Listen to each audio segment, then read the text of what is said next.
하나님의 말씀이 선포될 줄 믿습니다. 今晩も神様の御言葉が宣言されると信じています。 아멘. 오늘도 바로 말씀으로 들어가도록 そのまま 하겠습니다. 入っていきます。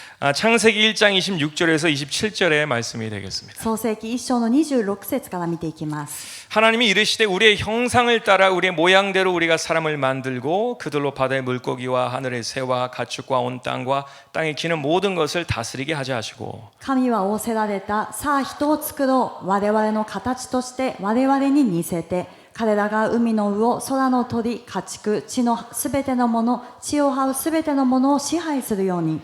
하나님이 자기 형상 곧 하나님의 형상대로 사람을 창조하시되 남자와 여자를 창조하시고 神は人をご自身の形として創造された。神の形として彼を創造し、男と女とに彼らを創造された。 아멘. 아멘. 오늘은 하나님의 형상으로 돌아가는 것에 대해서 함께 말씀을 통해서 나눠보도록 今 하겠습니다. 晩は神様の形に戻っていくことについて恵みを分かち合いたいと思います。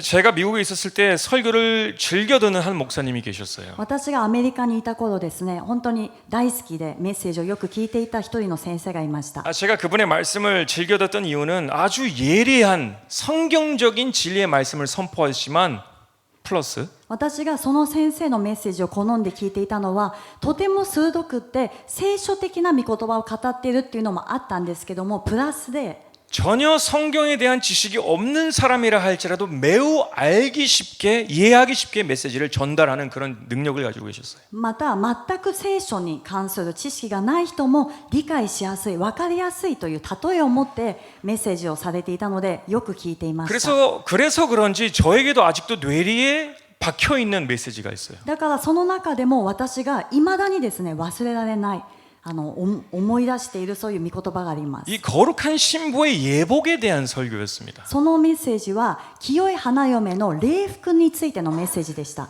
근데 그 목사님께서 말씀하시기를 그리스도의 거룩한 신부의 예복은 사이즈가 없다라는 거예요. でその先生が言われたんですね。キリストの清い花嫁の礼服にサイズはありませんと。 스몰 사이즈, 미디엄 사이즈, 라지 사이즈, 엑스트라 사이즈 이런 게 없다라는 거예요. もう S、M、L またエキストラ L とかこういうのないんですね。 모든 그리스도의 예복은 원 사이즈라는 거예요. で全てのキリストの花嫁の礼服はワンサイズしかないと。 우리는 우리의 세상은 풍요로워짐에 따라서 더 많이 맞고 더 많이 마심으로써 몸도 커지게 되잖아요. 私たちが今生きているこの世の中は豊かになることで、またたくさん食べてたくさん飲めば体も豊かになっていきます。 몸이 커지면 커질수록 더 큰 사이즈의 옷을 사서 입으면 돼요. そして私たちは自分の体が大きくなったなと思えばそれに合ったサイズを大きいサイズを選んで着ればいいんです。 그러나 예수 그리스도를 기다리는 신부에게는 하나의 사이즈의 예복만이 있어서 しかしイエス・キリストを待ち望む花嫁には一つのワンサイズの礼服しかありません。 그 옷에 자신을 맞춰야 된다는 거예요. そのサイズ、ワンサイズ服に私たちを合わせなくてはならないんです。 아멘. 이것은 누구에게나 공평한 것이에요. これはみんなに公平なことなんですね。 행여라도 세계를 돌아다니면서 수만 명의 사람들에게 복음을 전했다 할지라도 그 옷이 더 커지는 것이 아니에요. たとえもう全世界を飛び回りながら数万人という人に福音を伝えたとしてもそのサイズが大きくなるわけではありません。 또 때로는 정반대로 너무 무기력하고 잠자고 있는 그리스도인이기 때문에 더 쉽게 그 옷을 만들어 주시지도 않아요. そして無気力でまたいつも眠っているクリスチャンだから仕方ないなと思って小さい服を作ってくださるということもありません。 모든 그리스도의 신부는 그 예복에 자신을 맞춰야 된다는 사실 여러분 꼭 기억하시길 바라요. すべてのキリストの花嫁はそのワンサイズの礼服に自分自身を合わせていかなくてはならないということを皆さん必ず心に留めてください。 그때 아주 그 목사님께서 불호령을 치시면서 메시지를 선포하시는 그게 아직도 뇌리에 박혀 있어요. でそのメッセージをですね、その牧師先生が力強く語っていたんですけども、それが今でも覚えています。 제가 이 마지막 때이기 때문에 우리 그리스도의 신부들에게 절대적으로 필요한 메시지가 있다라고 저는 믿어요. 私は今本当に終わりの時代だからこそ、この終わりの時代を生きているクリスチャンに本当に必要なものがあると私は信じています。 특별히 하나님에 대해서 이미 많이 알고 많이 들었기 때문에 더 조심해야 되는 것들이 있어요. また特に神様についてたくさん知っている、たくさん聞いてきたからこそさらに気をつけなくてはならないことがあります。 우리는 절대로 청함 받음과 택함 받음을 혼돈해서는 안 됩니다. 私たちは決して招待されたことと選ばれたこと、これを同じに扱ってはいけません。 청함은 청함이고 택함은 택함이에요. 달라요. 招待された、それと選ばれるっていうのはこれは別の問題なんです。 청함을 받았다라는 의미는 말 그대로 우리가 천국 잔치에 초청을 받아서 그 잔치에 나아갔다라는 것이에요. 招待されたというのは文字通り私たちが天の祝宴に招かれたということなんですね。 그러니까 초대를 받았으니까 내가 믿어서 그곳에 간 거예요. 招待さ 안 れた 믿었다라면 안 갔겠죠. ということは天の御国のことを信じているからそこに足を運ぶということなんですね。信じてなければ行かないと思います。 이 세상에는 지구의 3분의 1이 그리스도인이라고 합니다. 今この全世界での人口ですね、3分の1がクリスチャンと言われています。 와, 어마어마한 숫자예요. すごい数だと思いませんか？ 2010년에 봤을 때는 21억 명의 그리스도인이 있다고 합니다. 2010년쯤에. 예. 2010年くらいはですね、 21억. くらいのクリスチャン人口だと言われていました。 그러니까 이들이 다 시인하고 예수님을 구세주로 시인하고 자기 나름대로 신앙생활하고 있는 거예요. 교회도 나오겠죠. だからその21億人という人は自分なりにはイエス様を信じていて教会にも通っている、自分はクリスチャンだと言っている人たちです。 그러니까 청함을 받은 사람들이에요. 안 나왔으면 청함을 받지 않았겠죠. 안 나왔겠죠. その人たちは招待された人ということなんです。 그럼 택함은 뭐냐? 이것이 중요합니다. じゃあ選ばれるっていうのは何なのか、ここが重要なんですね。 여러분 기억하세요. 택함은 우리의 선택이 아니에요. 皆さんこれは必ず覚えてください。選ばれることは私たちの選択ではないんです。 나의 선택이 아니에요. 택함은 하나님의 주권과 선택이에요. 選ばれるのは自分の意思や選択ではなくて神様の主権と神様の選択なんです。 내가 복음의 소식을 듣고 내 의지와 선택으로 반응하여서 그 잔치 자리에 나아갈 수는 있지만 私たちが福音を聞いて自分の選択、自分の意思でこの祝宴の席にもう体を持っていくということはできます。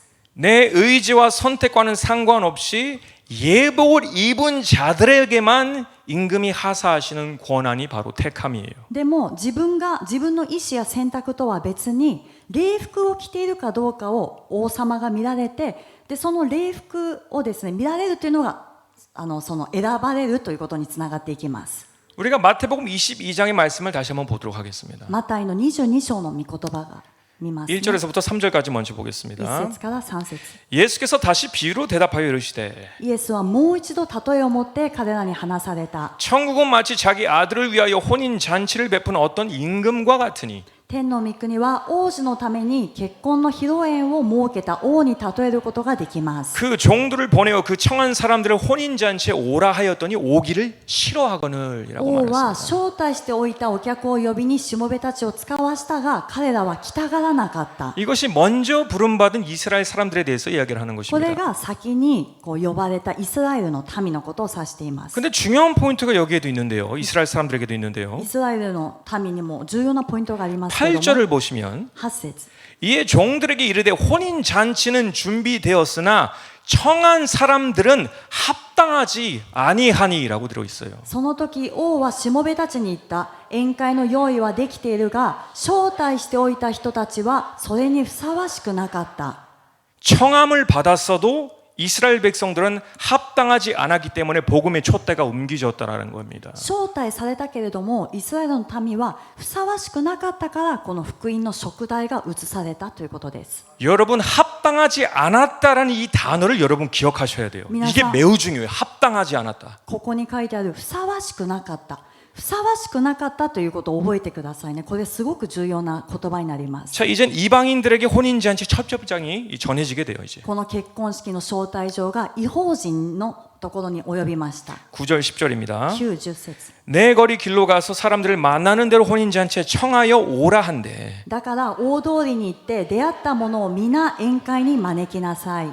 종들이 길에 나가 악한 자나 선한 자나 만나는 대로 모두 데려오니 혼인잔치에 손님들이 가득한지라. それでしもべたちは通りに出て行っていい人でも悪い人でも出会った者を皆集めたので宴会場は客でいっぱいになった。 다 그 청첩장의 그 초대를 받아서 누구든지 갔다라는 거예요. 그 み 구절. んな招待されたから誰でもその場所に行くことができたということです。 그러니까 아까 말씀드린 것처럼 오늘날에 이르자면 21억 명의 사람들이 다 모인 거예요, 거기에. ですから、今日風に言うとですね、21億人の人がみんな一つの場所に集まったということで 그리고 す。 그 자리에는 저와 여러분들도 있겠죠. で、そこにはもちろん皆さんも私もいると思います。 자, 근데 이제 상상해 보세요. 문제는 다음 장면에부터 でも 시작해요. 皆さんここから想像してみてくださいね。問題は次のところから始まります。 11절부터 13절입니다. 11から13。 임금이 손님들을 보러 들어올새 거기서 예복을 입지 아니한 한 사람을 보고 ところで王が客を見ようとして入ってくると、そこに婚礼の礼服を着ていない者が一人いた。 이르되 친구여 어찌하여 예복을 입지 않고 여기 들어왔느냐 하니 그가 아무 말도 못하거늘 そこで王は言った。あなたはどうして礼服を着ないでここに入ってきたのですか。しかし彼は黙っていた。 임금이 사원들에게 말하되 그 손발을 묶어 바깥 어두운 데에 내던지라 거기서 슬피 울며 이를 갈게 되리라 하니라. そこで王はしもべたちにあれの手足を縛って外の暗闇に放り出せ、そこで泣いて歯ぎしりするのだと言った。 우리가 임금에 대해서 이 말씀을 통해 확인할 수 있는 것이 하나 있어요.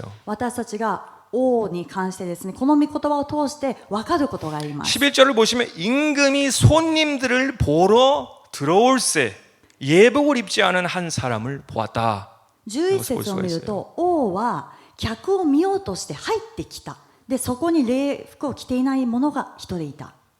우리 이 자유분방한 그런 기독교 사고 방식에 빠진 사람들은 모이기만 하면 잔치가 열릴 것이다라고 생각하는 경우가 많아요. 今もう自由にですね、キリスト教を信じているクリスチャンたちはもう集まりさえすればそこは祝宴だって思っている人が多くい막 ます。 빵빠레가 울리고 이제 혼인 잔치가 시작할 거야라고 기뻐하는 사람들이 많아요. もうラッパが鳴り響いて、そしてこれから婚礼式始まるんだと喜んでいるんです。 근데 예수님은 그렇게 말씀하지 않으셨잖아요. 어떤 과정이 있습니까? 먼저 でもその始まる前にどんな過程があるのか、イエス様は何と言われたでしょうか。 임금이 먼저 들어와서 합당한 예복을 입었는가 입지 않았는가 확인하러 들어오신다라는 거예요. 王様がまず客を見ようとして礼服をちゃんと着ているのか着ていないのか、これを確認しに入ってくるということなんです。 아멘. アメン。 이것이 택함의 과정이 시작되는 거예요. これが選ばれるその過程の始まりなんですね。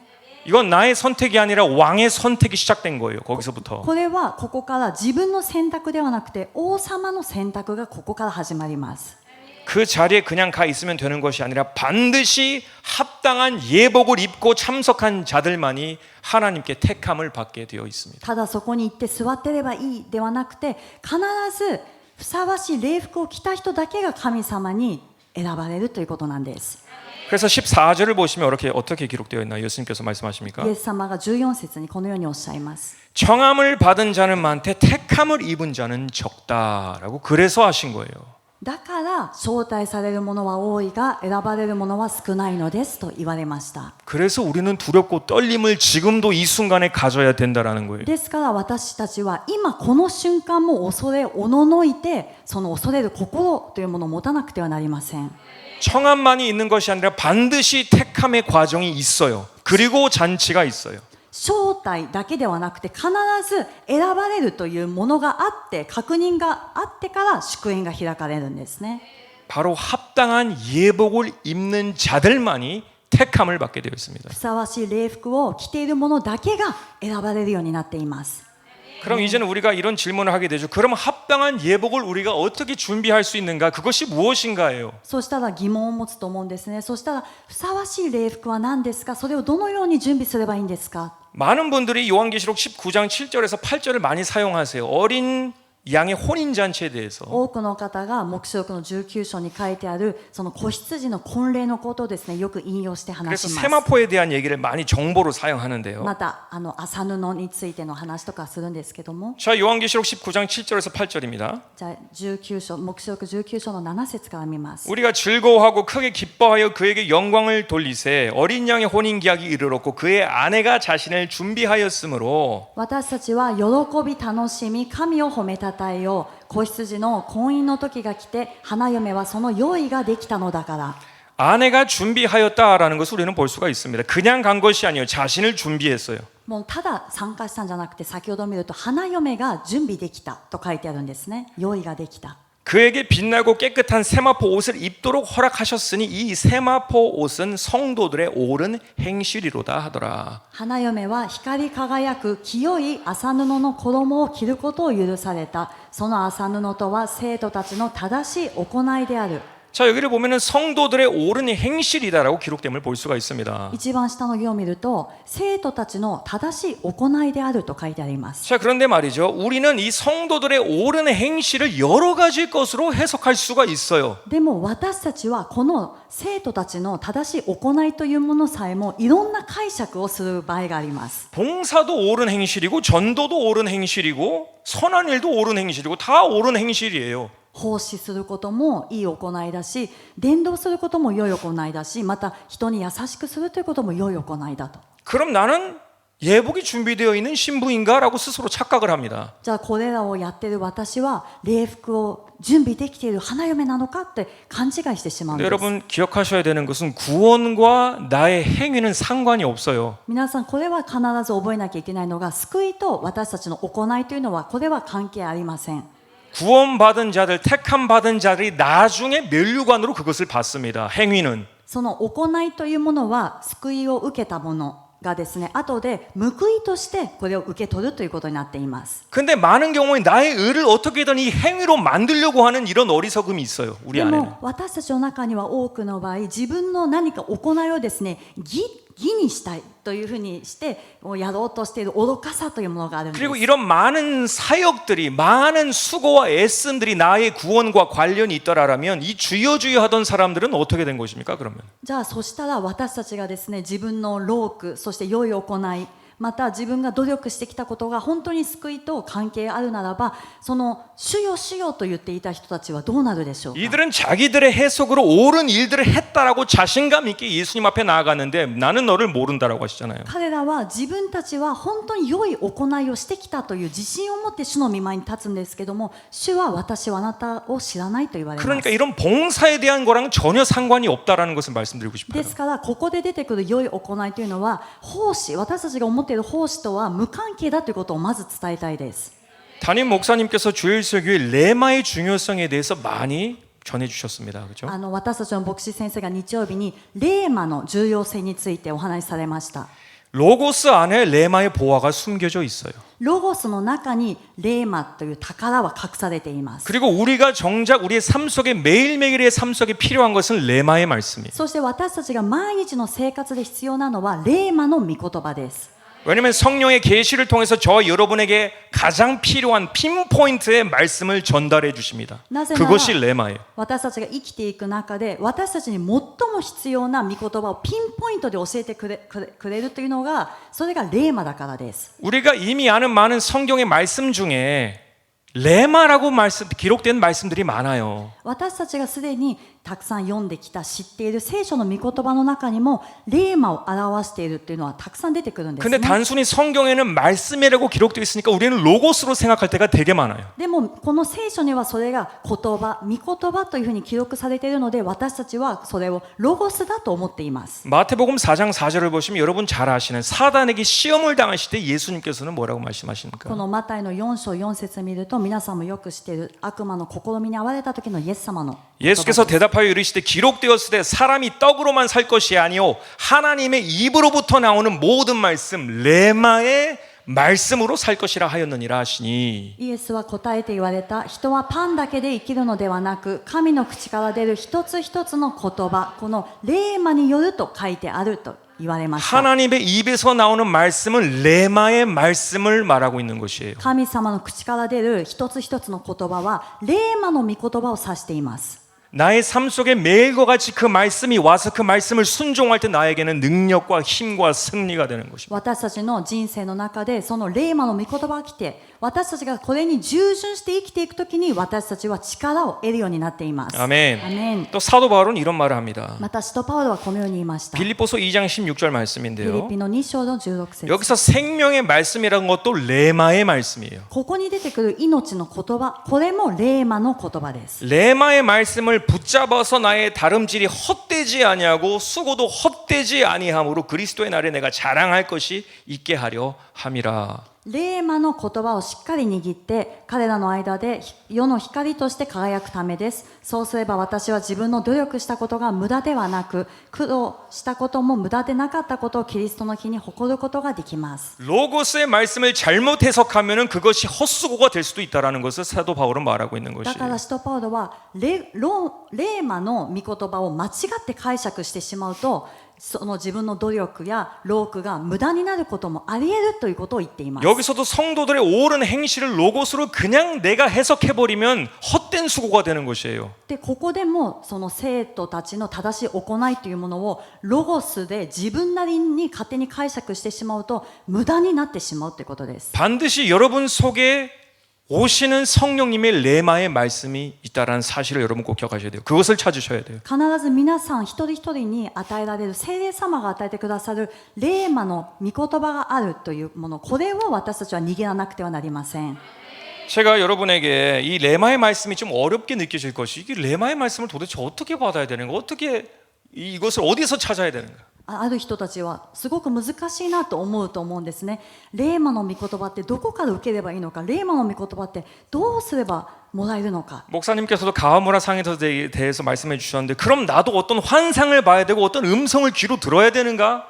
이런 어떤 극단적인 경험을 해야 되는가? 牧師先生がメッセージでも川村さんの例えを話されたんですね。そしたらある人たちは、じゃあ私も何か声、肉声で神様の声を聞かなきゃいけないのか、幻を通して見なきゃいけないのかって勘違いしてしまう方がい 여러분 ます。 이해하셔야 되는 것은 예수님께서 극단적으로 누군가에게 임하실 때에는 그 사람들이 예수님을 알지 못하고 믿지 않기 때문에 극단적인 모습으로 나타나시는 거예요. 皆さんが知らなくてはならないのは、イエス様がこの極端にですね、誰かに現れるというのは、そのようにしなかったらそういう人たちは信じないという場合にイエス様はそうやって現れてくださいます。 지금도 가자지구나 이란에서는 엄청난 부흥이 그 전쟁 통해서도 일어나고 있어요. 今もガザ地区、そしてイランではその戦争の最中でもすごいリバイバルが起きてるんですね。 극단적인 예수님께서 찾아오심을 통하여서 꿈에서 나타나셔서 알라가 아니라 내가 메시아다라고 극단적인 모습으로 나타내세요. 안 그러면 모르니까 예수님을. 毎日本当に数百人という人にですね、同じ夢が与えられるんです。アラーではなく私が本当の神だよという夢を通して、そういう劇的なことがなければ彼らはイエス様を信じることがないからです。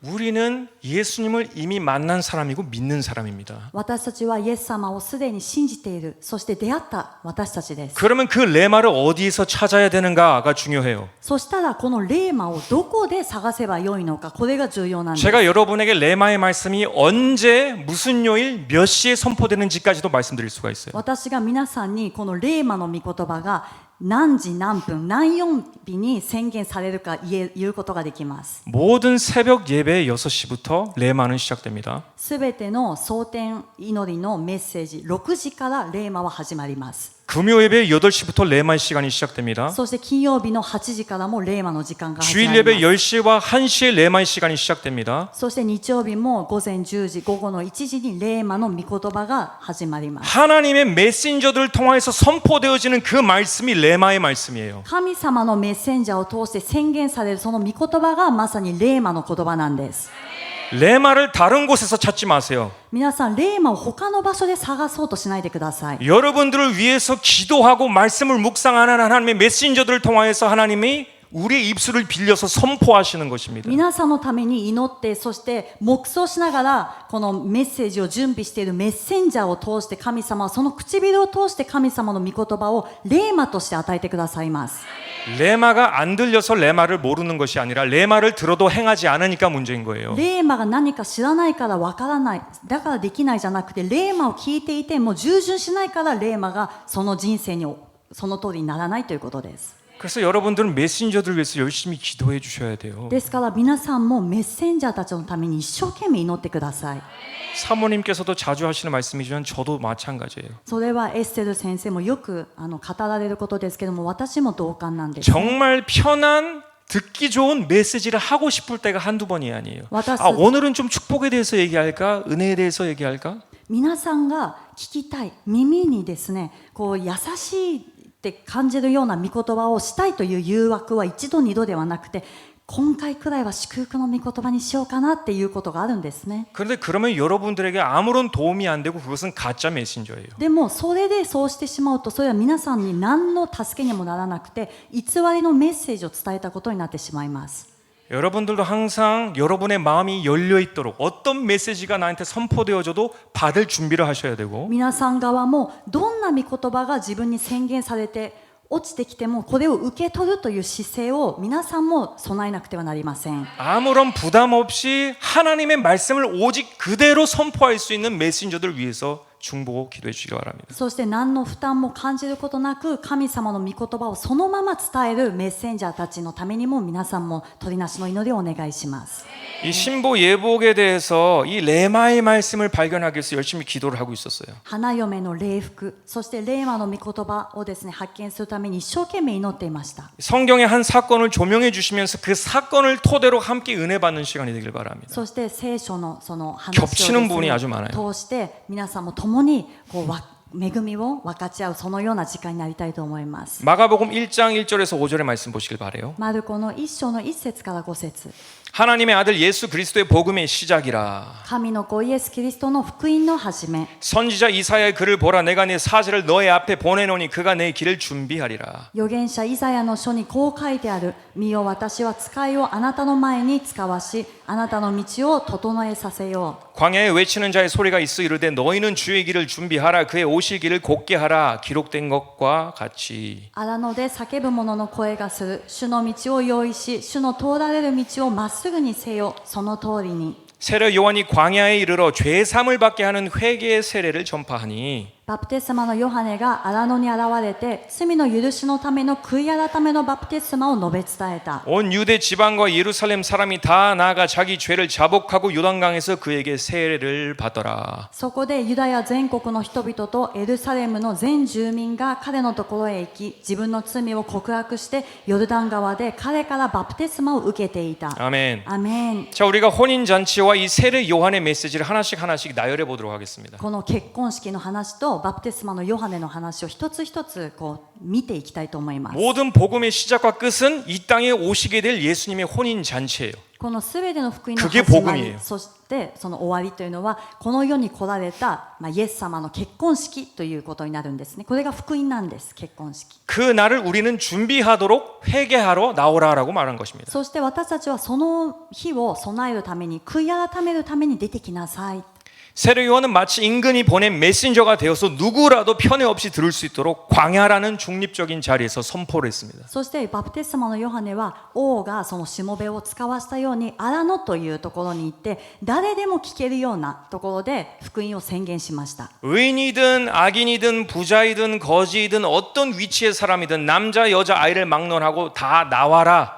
중립적인 자리에서 다 나와라. 良い人でも悪い人でも、また金持ちでもそうでない人も、大人も子供も男も女も、そういうの関係なくみんな出てきなさい、みんな聞きなさい。 이것이 청함의 과정이고 청함을 받는 사람들이 나왔어요. そしてこれが招待されるという過程であって、その招待された人たちはみんな集まりました。 자, 5절의 기록처럼 5節に書いてある通りに、 온 유대 지방과 예루살렘 사람이 다 나아가 자기 죄를 자복하고 요단강에서 그에게 세례를 받더라. そこでユダヤ全国の人々とエルサレムの全住民が彼のところへ行き、自分の罪を告白してヨルダン川で彼からバプテスマを受けていた。 그러나 중요한 것은 여기서부터 다시 시작합니다. でも重要なのはここからなんですね。 반드시 왕은 예복을 입었는지 안 입었는지 손님을 보러 나온다라고 하였어요. 必ずその婚礼式の前にも王様は礼服を着ているのか着ていないのか、お客さんを確かめに来ると言いました。 세례를 받아도 아직 하나님의 사람이 아닐 수가 있어요. 됐어요? 성경에 많은 기록들을 보면. 聖書のこの記録を通してみると、洗礼を受けたとしてもまだ神の人になっていない可能性はあります。 자, 그럼 그 예복은 무엇을 의미하느냐?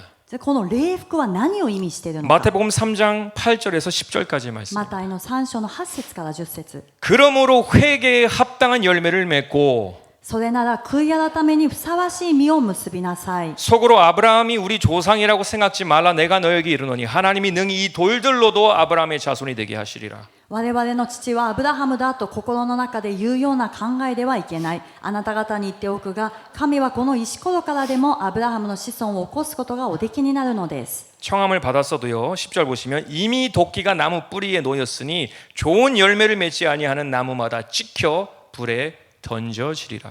招待されたとしても10節、斧もすでに木の根元に置かれています。だから良い実を結ばない木は皆切り倒されて火に投げ込まれます。 아멘. アメン。 합당한 예복이 없으면 쫓겨나게 되어 있어요. 그것이 무엇이냐? 회개에 합당한 열매예요.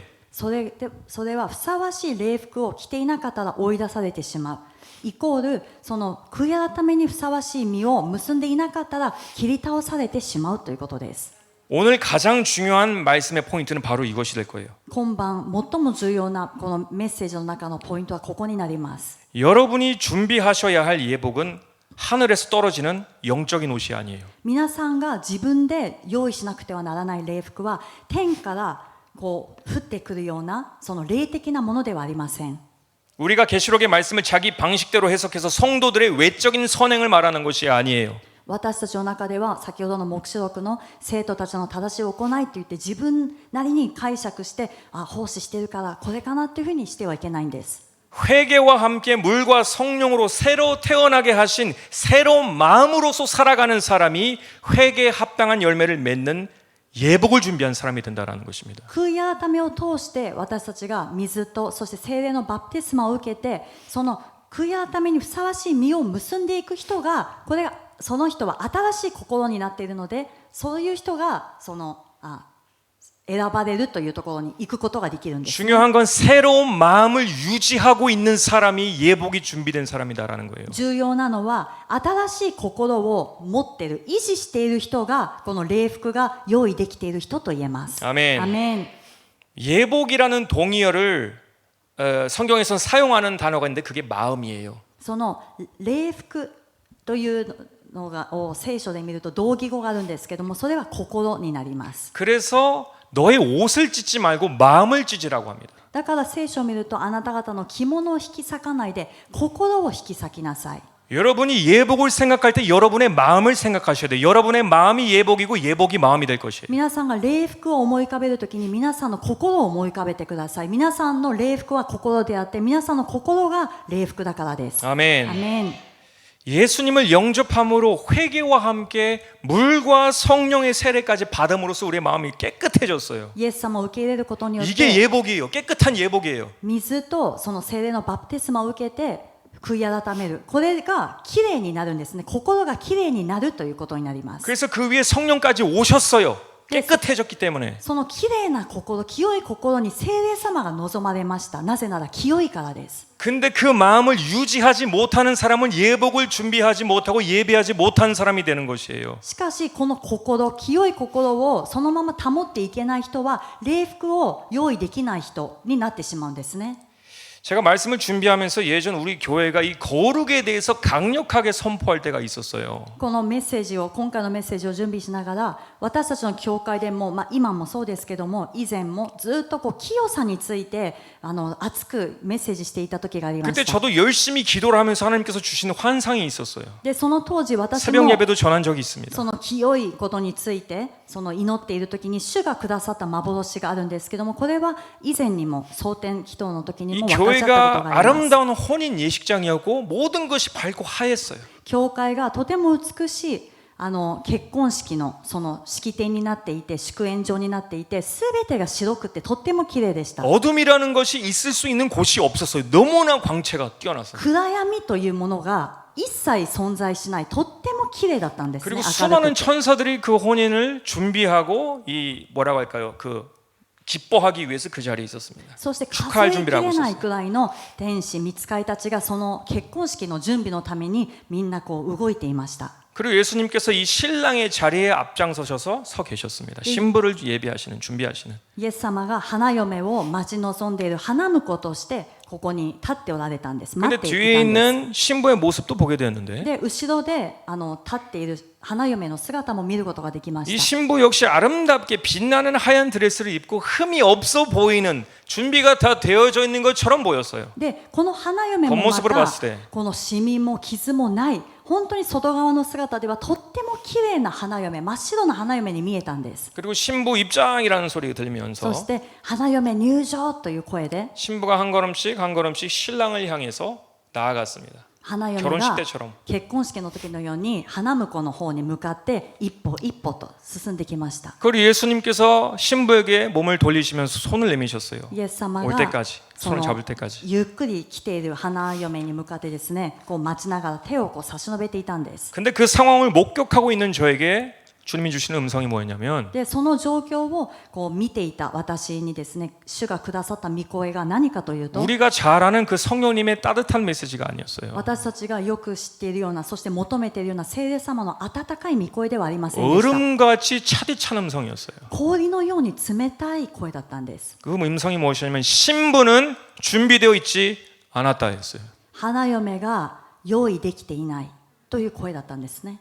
그리고 그 신부의 가장 숨겨진 드레스 속내를 보여주시는데 들어가는데 そしてその花嫁が今白いドレスで覆われてますけども、そのドレスの中を見せてくださった 그 んです。 옷을 또 쑥 하면서 뚫고 들어갑니다. 들어가요. そのドレスの中をですね、こう貫通するようにして入ってきました。 한 겹 두 겹 들어가 보니까 그 하얀 드레스 안에 술집 여자들이나 입을 만한 빨간 스타킹과 빨간 하이힐을 신고 있었어요. でそのこうなんか重なっていたので、何枚か何枚かこうやって入っていくと、本当に水商売をしているような人が着るようなその網タイツとですね、真っ赤なハイヒールのハイヒールを履いていたんです。 그러면서 자기는 준비된 것처럼 예수님을 향해 나아가고 있는 거예요. 왜냐? 드레스를 입었기 때문에. でもその本人は自分は用意できているかのように全てを隠してイエス様の方に行ってたんですね。 주의 음성이 무엇이었냐면 主の御声は何かというと、 신랑의 손을 붙잡는 그 순간 모든 것들이 들춰지게 될 것이다. 花婿の手を取るその瞬間、全てが明らかになる。 신부는 준비되지 않았다. 신부는 준비되지 않았다. 신부는 준비되지 않았다. 3번. 花嫁は用意できていない、花嫁は用意できていない、花嫁は用意できていないという3回。 전 되게 오랜만에 이 환상을 다시 한번 회상하면서 마치 공포 영화를 다시 본 듯한 私はこ 그런 の 두려움이 왔어요. 久しぶりにですね、この幻を回想しながら、なんか本当に以前見たホラー映画をもう一度見たようなそういう感覚に襲われました。 다시는 보기 싫은 그런 장면이지만 우리에게는 꼭 필요한 것이에요. 지금 이 순간에. 二度と見たくない場面だったんですけども、今この瞬間の私たちには必要な場面だったんです。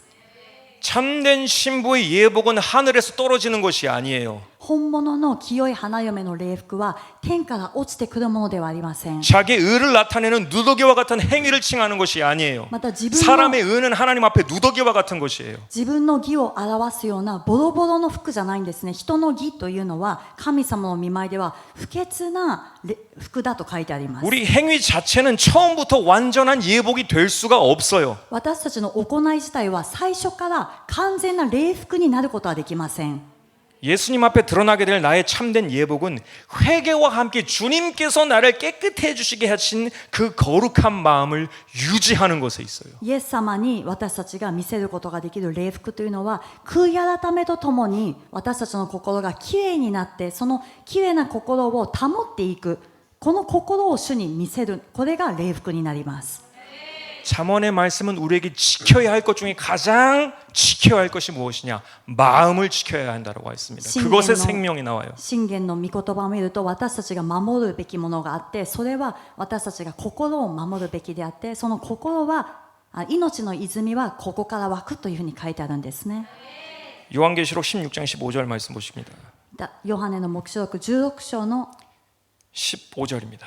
15節。 보라 내가 도적같이 오리니 누구든지 깨어있어 자기의 옷을 지켜 벌거벗고 다니지 아니하며 자기의 부끄러움을 보이지 아니하는 자가 복이 있도다. 見よ、私は盗人のように来る。目を覚まして身に着物をつけ、裸で歩く恥を人に見られないようにする者は幸いである。 아멘. アメン。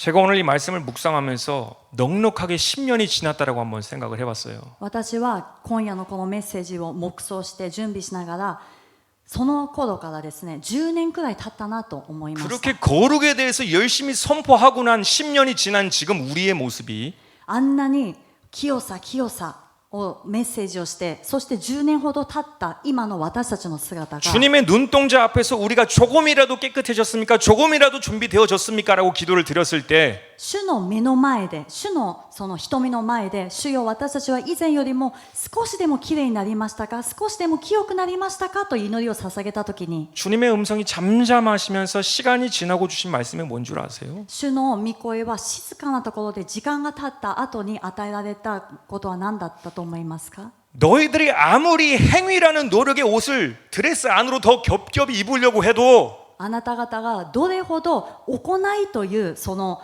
服をドレスの中に重ねて重ねて着込んでも、 그래서 스스로를 감추려고 해도 そして自分自らを隠そうとしても、 그 근본된 마음은 반드시 표면에 들춰지게 될 것이며 その根本的な心の状態は必ず明るみに出ると。 감추거나 숨길 수 있는 것이 아니다라는 것이에요. 隠す、また隠されるものではないと言われたんです。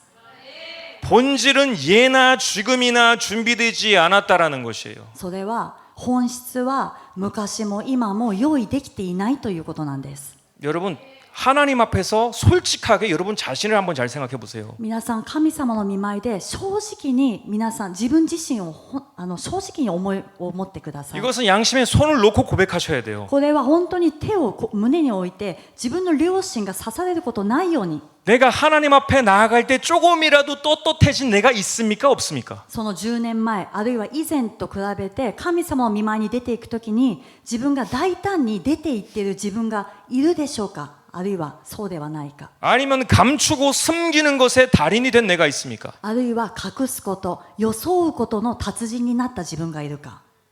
나의 영생이 걸린 일이에요. 남의 일이 아니에요. 皆さんこれは他人事ではなくて自分の永遠の命がかかっている問題です。 지금 이 시대를 보세요. 지금 제3차 세계대전이 일어나도 이거는 아무런 너무나도 이제는 가까운 시대를 살고 있어요, 우리가. 今この世の中を見ても分かると思います。今第3次世界大戦が起きたとしてもあまりにも普通のこととして捉える、そういう世の中を私たちは今生きてい 이 ます。 중동의 전쟁이 언제 확산되어서 이게 3차 대전이 될지 몰라요. 中東で起きている戦争がこの拡大していっていつその第3次世界大戦につながるか分かりません。 앞으로 10년, 20년, 30년 있는 게 아니에요. 여러분 그런 생각을 버리셔야 돼요. 오늘을 살아야 こ 돼요. れから10年、20年、30年先があるかも分かりません。私たちは今日を生きなくてはなりません。 예수님의 초림의 등장은 이스라엘이라는 한 나라에 찾아오셨지만 재림은 온 세상을 향해서 오실 거예요. イエス様の初めて来られた時にはイスラエルのために来られましたけども、再臨は全ての人が見られるところで来られます。 그러나 변함없는 것은 예복을 입고 있는 사람만이 잔치에 들어갈 수 있다는 사실은 변함이 없어요. しかし変わらない事実は礼服を着ている人だけが祝宴に入ることができる。これは変わらない事実です。 어디서부터 시작돼야 되는가? 회개에서부터 시작해요. 다시 시작해야 돼요. どこから始めればいいのか、悔い改めから、再び悔い改めから始めてください。 옷을 찢으면 아무런 변화가 일어나지 않아요. 옷은 아무리 찢어도 아무런 변화가 없어요. 洋服、着物をいくら引き裂いても何の変化もないんですね。どんなに引き裂いても。 내 안에 많은 이 죄덩어리들을 하나님 어떻게 좀 해주세요. 마음을 찢어야 돼요. 主よ、私の心に満ちているこの罪の塊を主よ、どうか助けてください。心を引き裂かなくてはなりません。 그리고 아주 마스크를 써 있는 아닌 것처럼 행동하는 이런 모습들을 이 뭐라고 할까요? 아주 히포크리트하는 그런 모습들을 좀 제거해 주세요라고 마음을 찢어야 돼요. そしてもう仮面をかぶってそうではないかのように生きて装っているの、この偽善者のような私を主よ、許してくださいって取りながら心を引き裂いてください。 깨끗한 마음이 있어야지 예복이 준비된 것입니다. 清い、きれいな心があるときに礼服を用意することができます。 여러분의 예복을 철저하게 지키고 유지하고 사랑하시길 바랍니다. 皆さんの礼服を徹底的に守って、そして維持して、また愛してください。 우리 같이 기도하시겠습니다. お祈りしたいと思います。